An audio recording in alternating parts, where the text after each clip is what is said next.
Apa khabar semua, diharap semua sihat-sihat. Satu lagi video unboxing hari ni. Baru sampai kemarin aku tak ada masa nak review. Ini adalah barangan suplemen kesihatan khusus untuk sendi. Kita ada sendi-sendi dekat tangan, okay, sendi jari, sendi lutut, sendi leher semua kan. Dan biasanya sendi ni dia ada lapisan rawan, kita panggil tulang rawan.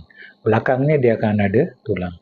Bila lapisan rawan ni, dia lama kelamaan bila dah haus, bila sendi itu bergerak, dia kena pada tulang. Jadi amatlah sakit.